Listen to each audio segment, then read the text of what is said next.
पाकिस्तानच्या खैबर पख्तूनख्वा प्रांतामध्ये तालिबानी गट आणि पाकिस्तानी सैन्यामध्ये मोठ्या प्रमाणावरती संघर्ष उफाळून आलेला आहे।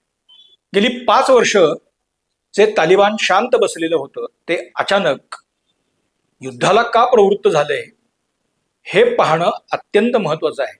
तालिबानच्या या आक्रमक भूमिकाच वेगळ्या संशय निर्माण करणाऱ्या आहेत आणि तालिबानचा वापर करून पुन्हा एकदा अफगाणिस्तान अस्थिर करायचा प्रयत्न कोण करत आहे हे नीट समजून घेतल्याशिवाय आशियातलं राजकारण कुठल्या दिशेने जाणार आहे हे आपल्याला कळणार नाही। म्हणून आपण या संघर्षाकडे अधिक सजगतेने बघण्याची गरज आहे।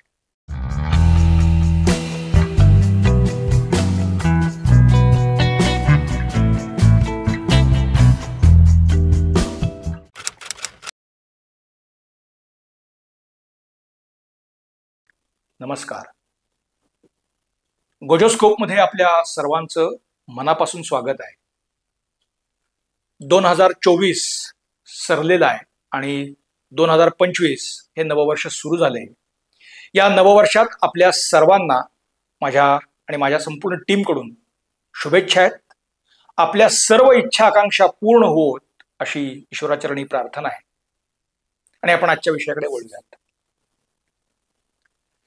पाकिस्तानच्या खैबर पख्तूनख्वा प्रांतामध्ये खरं तर गेलं वर्षभरच मोठ्या प्रमाणावरती अस्वस्थता आणि हिंसाचार होतोय। पण गेल्या 8 दिवसामध्ये 10 दिवसामध्ये तिथे जवळपास युद्धजन्य परिस्थिती आहे।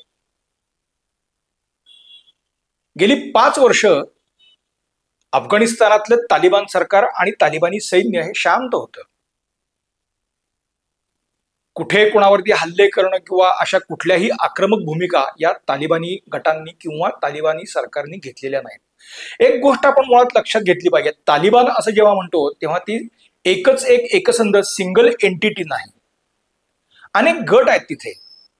म्हणजे आता सिराजुद्दीन हक्कानी यांचा हक्कानी गट आहे, अचक झाई यांचा एक वेगळा गट आहे। असे जे नेते आहेत ते त्या कम्युनिटीचे नेते आणि त्या कम्युनिटीचे गट असा मिळून हा सगळा तालिबान नावाचा एक पसारा अफगाणिस्तानात आपल्या समोर येतो आहे।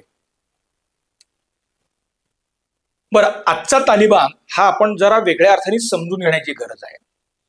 मुल्ला उमरनी 1990च्या दशकामध्ये ज्या वेळेला तालिबान अशी संघटना म्हणजे तालिब सुरू केलं आणि कंदारमध्ये तो बसून सगळे उद्योग करायचा, त्यावेळेला इस्लामी राजवट या पलीकडे त्याच्या डोळ्यासमोर कुठलंही दुसरं काही उद्दिष्ट ध्येय काही नव्हतं।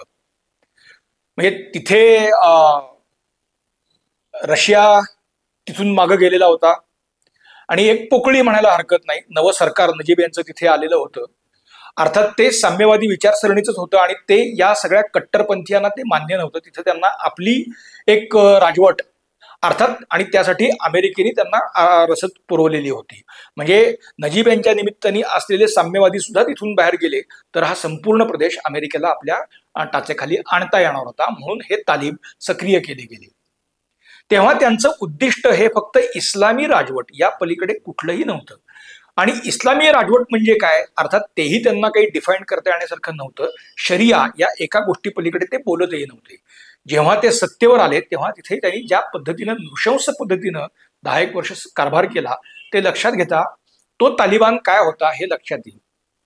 पण तिथे तालिबानच्या पराभव झाल्यानंतर वेगळी राजवट, तिथे पुन्हा निवडणुका झाल्या, लोकशाहीचं किमान काही एक दृश्य, ते परिपूर्ण वगैरे होतं असं काहीच नाही, पण लोक मोकळा श्वास घेऊन साधारणपणे 20 वर्ष तिथे तो काल गेलेला होता। आणि या 20 वर्षाच्या कालखंडामध्ये हे जे तालिबानचं नेतृत्व पहिलं आहे ते मागं पडून दुसऱ्या फळीचं नेतृत्व पुढे आलं होतं। आणि हे नेतृत्व जे आहे हे जगभर जात होतं। जगभरच्या राजधान्यांमध्ये जाऊन तिथल्या नेत्यांशी 1 to 1 eye to eye contact असं ज्याला म्हणतात तसं ठेवून चर्चेच्या टेबलवर बसून ते चर्चा करायला लागलेलं होतं। आधीच्या तालिबानी नेत्यांचा शिक्षणाशी संबंध नव्हता, पण जे दुसऱ्या तिसऱ्या फळीतलं नेतृत्व पुढे येत गेलं तर ते किमान काही शिकलेलं होतं। जग म्हणजे काय, तिथं काय चालतं, अर्थकारण कसं असतं, आपण लोकांच्याशी काय असे डायलॉग करण्याची गरज काय असते याची त्यांना हळूहळू पण गरज पटत गेलेली होती। त्यामुळे फक्त संघर्षापेक्षा ते या चर्चांमध्ये मोठ्या प्रमाणावरती आलेले होते। तालिबानची ही भूमिका आणि हे बदललेले नेतृत्व फार वेगळं आणि आत्ताही ते तसंच आहे. त्यांची ध्येय धोरणं बदलली असं नाही, पण या तालिबानचं, आत्ता सत्तेवर असलेल्या तालिबानचं एक लक्षणीय काय उद्दिष्ट म्हणा किंवा धोरण आपण लक्षात घेतलं पाहिजे, ते आहे आर्थिक धोरण. UAE म्हणजे संयुक्त अरब अमिराती किंवा दुबई यांनी जसं एक आर्थिक साम्राज्य उभं केलेलं आहे, तसा आर्थिक विकास आम्हाला अफगाणिस्तानात करायचा आहे, ही या तालिबान्यांची इच्छा आहे. म्हणजे काही का असेना, पण एक आर्थिक धोरण, ते परिपूर्ण असेल नसेल हा वेगळा मुद्दा आहे, पण ते त्या अर्थकारणाकडे गेलेले आहेत. आधीच्या राजवटीत किंवा आधीच्या नेतृत्वामध्ये हा विचारच नव्हता. आणि हा विचार आल्यामुळे जगभरच्या देशांशी, संघटना, संस्था या सगळ्यांशी आपल्याला जोडून घेण्याची गरज आहे. ही गरज या नेतृत्वाला पटते आहे. त्यामुळेच 5 वर्षापूर्वी जे सरकार तिथे तालिबान्यांचं आलं, आता त्यांचा देश त्यांनी कसा चालवावा हा एक वेगळा प्रश्न आहे. तुम्ही असंच करा असं आपण त्यांना काही सांगू शकत नाही. परंतु गेल्या 5 वर्षाचा जर त्यांचा लेखाजोखा मांडला तर कुठेही संघर्ष हा तालिबान्यांनी केलेला आपल्याला दिसणार नाही. उलट भारत असेल किंवा काही युरोपीय देश असतील, अमिराती असतील, तर त्यांच्याकडे त्यांनी मागणी केली ती आम्हाला विकास कामांसाठी निधी द्या, आम्हाला विकास कामांसाठी माणसं म्हणजे तज्ज्ञ द्या. आणि त्या स्वरूपाची काही विकास कामं ही आता तिथे सुरू पण आहेत. म्हणजे भारताकडे त्यांनी काय पाणी, शेती, काही तंत्रज्ञान या अनुषंगाने मागणी केलेली आहे. बॅकडोर चॅनल्सनी या सगळ्या गोष्टी होत असत. आपण तिथे आपले सुरक्षा आणि एकूणच हितसंबंध म्हणून आपण हे मदत करणं अत्यावश्यक आहे आणि आपण ते करतही असतो. आणि हे मी का सांगतो तर तालिबानचा संघर्ष ज्या वेळेला उफाळून आलेला होता, तर हेरात प्रांतामध्ये, म्हणजे जो इराणला लागून जो भाग आहे तो प्रांत आहे, त्या प्रांतामध्ये मजार ए शरीफ जवळ एक मोठं धरण आहे. तालिबान्यांनी काही गोष्टी मोडल्या तोडल्या सगळं केलं, परंतु त्यांनी त्या धरणाला किंवा त्या कालव्यांना धक्का सुद्धा लावलेला नाही. उलट आता भारताची मदत घेऊन त्यांनी तिथे एक पॉवर प्लांट सुरू केलेला आहे, हायड्रो जनरेटेड पॉवर प्लांट सुरू केलाय आणि त्याची क्षमता वाढते आता करतायत. देशभरात कालव्यांचं जाळं करायसाठी त्यांचे प्रयत्न सुरू झालेत. मी हे का सांगतोय तर संघर्षाला फाटा देऊन विकासाकडे आता हे नेतृत्व जायला लागले. याचा अर्थ त्यांचे काही विचार बदलले म्हणजे त्यांचा धर्म किंवा ते कडवे पण गेलं असं काही नाहीये. पण संघर्षापेक्षा या सगळ्या गोष्टीत ते नेतृत्व गुंतलेलं आहे. आणि त्याचा एक परिणाम असा झाला, अफगाणिस्तान जर स्टेबल झाला, शांत झाला, तर अमेरिकेचे इथले हितसंबंधच संपू शकतात. ही गोष्ट सत्य आहे. म्हणजे पाकिस्तान काय करणार त्या केसमध्ये, कारण ते हक्कानी गट जो सगळा आहे किंवा एकूण तालिबानी जे आहेत, तर ते पाकिस्तानी लष्कराला किती पद्धतीनं चोपून काढू शकतात हे गेल्या 8 दिवसामध्ये दिसून आलेलं आहे. आणि अशातच आयसिस खोरासान नावाने एक छोटासा गट हा या वजिरिस्तान नावाचा जो या खैबर पख्तूनख्वा प्रांताला लागून असलेला एक फाटा प्रदेशातला भाग आहे, त्याला लागून अफगाणिस्तानमध्ये जो प्रदेश येतो तर त्या प्रदेशामध्ये तो आयसिस खोरासान हा गट म्हणजे खोरासान प्रांतात तो तिथे कार्यरत होता. आणि तालिबान आणि हे आयसिस यांच्यात 36चा आकडा आहे. पण तालिबान हे संपूर्ण काय अफगाणिस्तानात आहेत आणि हा आयसिस खोरासान हा छोटासा गट आहे. एक 20,000 ते सगळे असतील असं मानलं जातं. आणि त्याचाच एक उपगट ISKP म्हणजे खैबर पख्तूनख्वा, आयसिस खैबर पख्तूनख्वा हा या खैबर पख्तूनख्वा फाटा या सगळ्या प्रदेशामध्ये कार्यरत आहे. त्याचे 3-4 हजार असतील असं मानलं जातं. मध्यंतरी म्हणजे 15 दिवसांपूर्वी हे जे अफगाणिस्तानचे गृहमंत्री सिराजुद्दीन हक्कानी आहेत, त्यांच्या भावाची नृशंस हत्या झाली आणि ती या आयसिसनं केली असं सांगितलं जाते. आणि त्याच्यावरून खरं तर आता मोठ्या प्रमाणावरती संघर्ष उफाळून येताना दिसतोय. तालिबानचे काही गट म्हणजे तालिबान पाकिस्तान, TTP तेहरीक तालिबान पाकिस्तान, त्यांचा ह्या अफगाणिस्तानातल्या तालिबानशी काही संबंध नाही असं अफगाणिस्तानचे तालिबान म्हणतं. तर हे जे TTP म्हणजे तेहरीक तालिबान पाकिस्तान जे आहे, तर ते सगळे गट जे आहेत तर ते पाकिस्तानात धुमाकूळ घालतायत. आणि त्या गटांना इम्रानचा पाठिंबा आहे असं इम्रान स्वतःच सांगतो आहे, कारण त्याची भूमिका त्यांनी मांडलेली आहे. आणि समस्त पश्तून किंवा पठाण म्हणताना ते तालिबान तेहरीक तालिबान पाकिस्तान हे सुद्धा गट त्यात येतात आणि त्यामुळेच त्याला तालिबान खान असं इम्रान खानला म्हटलं जातं. असो, म्हणजे तो आपला विषय नाही आहे. पण आत्ता तिथे 10 दिवसांमध्ये ज्या प्रमाणात हिंसाचार, मी त्याला युद्ध म्हणूया नको आपण, पण हिंसाचार जो होतोय त्यात पाकिस्तानी लष्कराला मोठ्या प्रमाणावरती माघार घ्यावी लागते.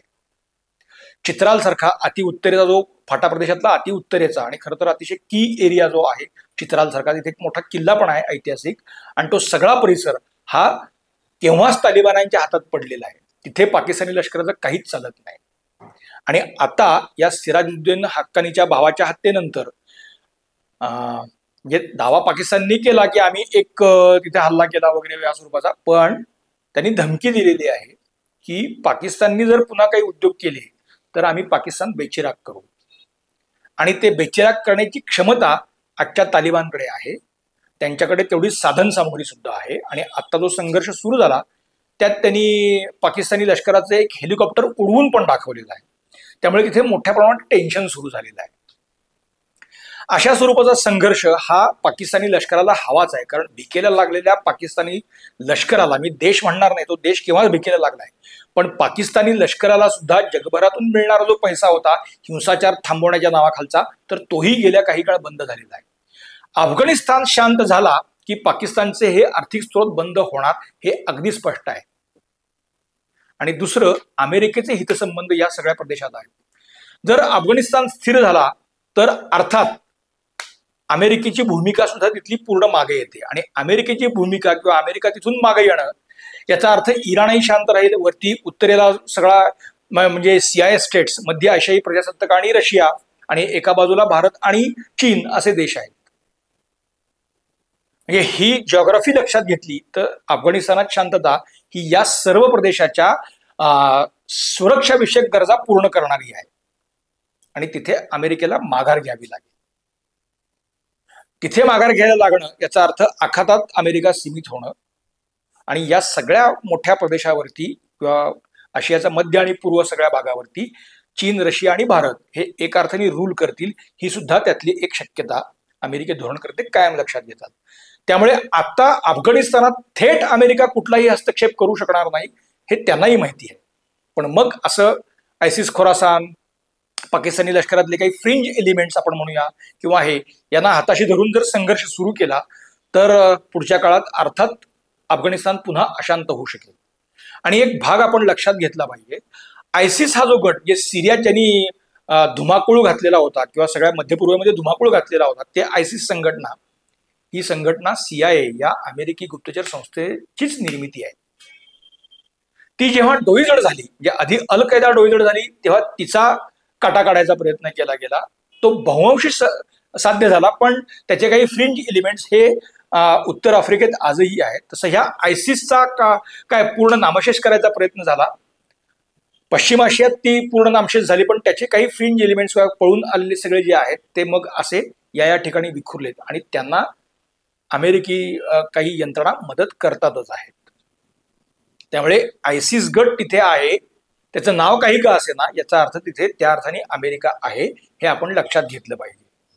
म्हणूनच अफगाणिस्तान आणि पाकिस्तानमध्ये जर संघर्षाचा भडका उडाला तर त्या निमित्ताने एक सेक्टेरियन दंगा सुद्धा तिथे त्यामुळे सुरू होणार आहे. म्हणजे अफगाणिस्तान आपण म्हणतो, पण तिथे शिया सुन्नी एवढेच भाग नाही आहेत, तर ते बरेलवी वगैरे असले काही वैचारिक मतभेद सुद्धा तिथे आहेतच. देवबंदी, बरेलवी वगैरे असेही गट तिथे आहेत, आणि ते आपल्याला लक्षात येणार नाही, पण त्यांच्या या अशा अस्मिता ह्या फार तीव्र आहेत. त्यामुळे पुन्हा एकदा अशा वेगवेगळ्या कारणांनी जर अफगाणिस्तान अशांत झाला तर अशांत अफगाणिस्तानला शांत करण्यासाठी म्हणून आम्ही इथे येतोय ही भूमिका अमेरिकेला घेणं शक्य होईल. आणि त्या निमित्ताने पुन्हा एकदा अमेरिका या अफगाणिस्तानच्या निमित्ताने इथे पुन्हा पाय रोवायचा प्रयत्न करते आहे, म्हणून हा संघर्ष दिसतोय. इतिहासात म्हणजे काय काव्यगत न्याय कसा असतो बघा, की याच अफगाणिस्तानमध्ये 70च्या दशकामध्ये रशियन फौजा, म्हणजे तत्कालीन सोव्हिएत महासंघाच्या फौजा आल्या होत्या, आणि त्यांनी रशियात ठाण मांडलेलं, इथे अफगाणिस्तानात ठाण मांडलेलं होतं. तर या रशियन फौजांना माघारी धाडण्यासाठी मुजाहिदीनांना पुढे करून अमेरिकेनं एक युद्ध 9 वर्ष अमेरिका लढलेली होती, आणि त्यातून पुढे तालिबान जन्माला आले. म्हणजे एका अर्थाने तालिबान आणि मुजाहिदीन यांनी ज्या रशियाच्या विरोधात 10 वर्ष लढा दिला, आज तोच रशिया याच तालिबानला मदत करण्यासाठी पुढे येतो आहे. आणि त्याचं कारण की अमेरिकेला इथे पुन्हा स्थान मिळू नये.